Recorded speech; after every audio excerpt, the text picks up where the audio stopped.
Today we're going to dive into two really strange feelings that I'm sure you've experienced. First, that bizarre sensation of falling that jolts you awake.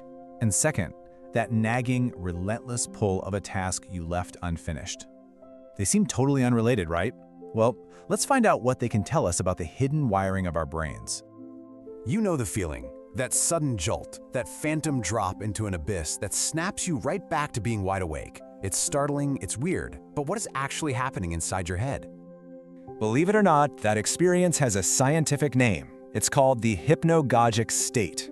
Just think of it as this: mysterious borderland in your brain, a weird little transition zone between being fully awake and totally asleep. So let's start our journey right there, on that very edge of consciousness, because this is where some of the mind's absolute weirdest perceptions happen. So, what is this state, really? Well, it's this brief window of time where your brain can just cook up these incredibly vivid perceptions, sounds, sights, even physical sensations that aren't actually real. It's not quite a dream, and you're not fully awake either. You're just caught in the middle.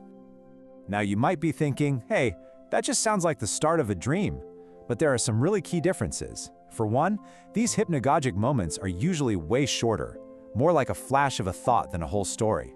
And unlike dreams, which can be, packed with emotion, these experiences are often strangely neutral, almost emotionally flat.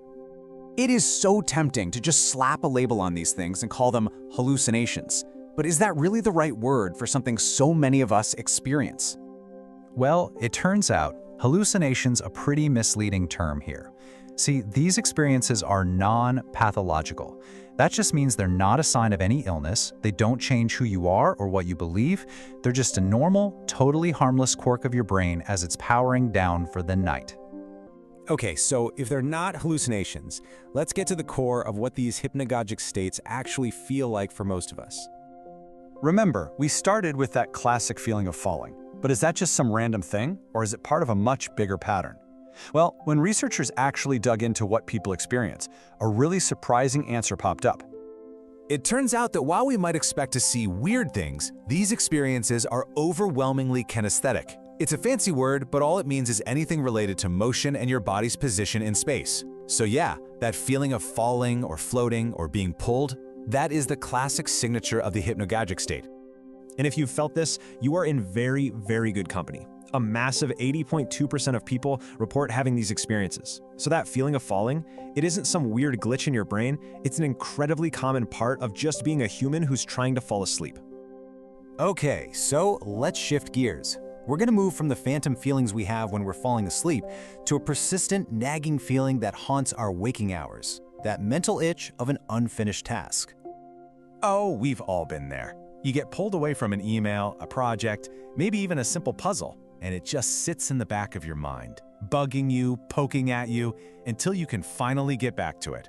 So why does our brain cling so tightly to things we haven't finished?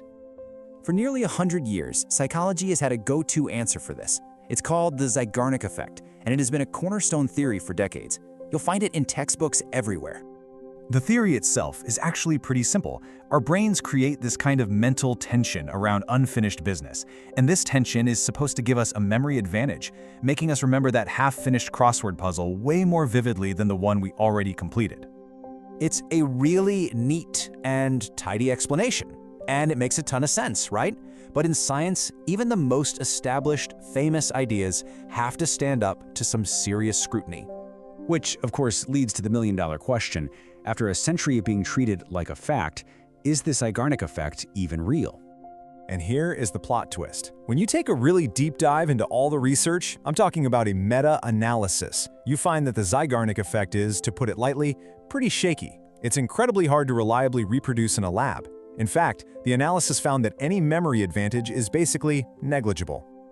As one researcher, Colin MacLeod, puts it, the effect is, at best, inconsistent. And at worst, it's simply not a real, universal phenomenon at all. Okay, so if it's not some memory boost, then what in the world is that nagging feeling? What's the real driver that's pushing us to finish what we've started? This is where we find the real answer. The old theory, the Zeigarnik effect, was all about having a better memory. But a different and much more robust theory, The Avcyankina effect focuses on something else entirely, the drive to get back to it. And that is the real takeaway here. That nagging feeling, it isn't about remembering the task better, it's a powerful built-in drive to return to it. It's an urge for completion.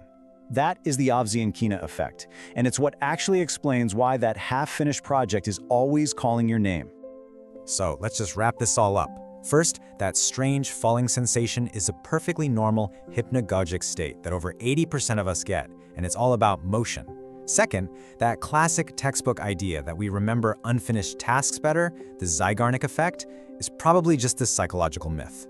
And third, what is actually real and powerful is the Avcyankina effect. It's not a memory boost, but an innate, powerful drive to get back to what we left unfinished. So, from the edge of sleep to the middle of our busiest days, our understanding of how the mind works is always changing. It really makes you wonder, doesn't it? What other facts that we all take for granted about our own brains are just sitting there waiting to be revisited?